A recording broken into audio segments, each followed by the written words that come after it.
Salam tout le monde, bienvenue sur votre chaîne d'actualité Maroc 24. Si vous appréciez notre contenu, je vous invite à liker, commenter et partager nos vidéos. Aujourd'hui, vendredi 16 septembre 2022, on a choisi de mettre la lumière sur la lettre adressée le mercredi 14 septembre au secrétaire d'État Anthony Blinken par le sénateur républicain de Floride Marco Rubio, dans laquelle il a pointé du doigt l'Algérie comme étant l'un des principaux acheteurs mondiaux d'équipements militaires de la Fédération de Russie et appelle à des sanctions contre la junte.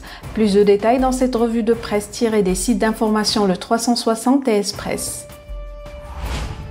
L'Algérie de la junte finira-t-elle par payer le prix encore plus cher de sa politique d'armement, essentiellement basée sur l'achat de matériel russe? Le pays de Vladimir Poutine, faisant actuellement l'objet de nombre de sanctions dictées par l'Occident à sa cause du conflit qui l'oppose à l'Ukraine, l'Algérie est de plus en plus pointée comme étant un complice. Dans une lettre adressée le mercredi 14 septembre au secrétaire d'État Anthony Blinken, le célèbre sénateur républicain de Floride Marco Rubio, connu pour avoir tenu tête à Donald Trump en 2015 aux primaires présidentielles républicaines, l'a clairement affirmé.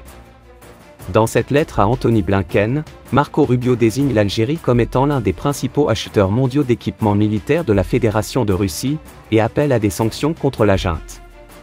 Marco Rubio s'est appuyé sur la loi CAATSA, autorisant la prise de sanctions à l'encontre de toute partie qui s'engage sciemment dans une transaction importante, avec une personne qui fait partie des secteurs de la défense ou du renseignement du gouvernement de la Fédération de Russie, ou qui opère pour ou au nom de ces secteurs.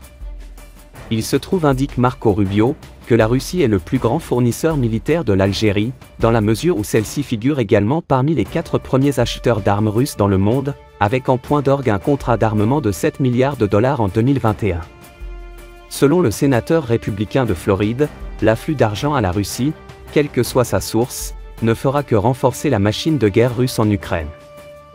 Il appelle en conséquence à prendre au sérieux la menace que la Russie continue de représenter pour la stabilité mondiale. Marc Rubio, conservateur réputé pour ses positions dures sur certains dossiers géopolitiques relevant de la politique étrangère des États-Unis, est effectivement un homme politique américain influent. Il a été le président de la Chambre des représentants de la Floride entre 2006 et 2008, puis élu ensuite sénateur des États-Unis pour la Floride lors de l'élection de novembre 2010. Il a également participé aux primaires présidentielles républicaines. On dit même de lui qu'il murmurait à l'oreille de l'ex-président Donald Trump quant à la politique étrangère à suivre, notamment pour ce qui était des dictatures. Dans ces circonstances, on s'en doute volontiers, il y a eu de part et d'autre des réactions à cette missive adressée au secrétaire d'État américain le 14 septembre 2022. D'autant plus que cette lettre arrivait dans la foulée le même jour du réquisitoire de la représentante des États-Unis au Conseil des droits de l'homme de l'ONU, HCDH, qui avait remonté les bretelles au régime algérien quant aux violations des libertés fondamentales dont l'Algérie se rend souvent coupable. C'est donc dans ce contexte que le chef de l'ANP Shengria a reçu l'ambassadrice des États-Unis en Algérie, Elisabeth Mourobine, et non comme chanté faussement du reste, par l'aboyeur principal du régime sénile d'Alger, l'APS, pour discuter des questions d'intérêt commun et d'examiner l'état de la coopération bilatérale entre les deux pays, ainsi que des voies et moyens de son renforcement. En effet, on conçoit mal qu'Alger puisse commander des F-35 aux États-Unis, révèle Express.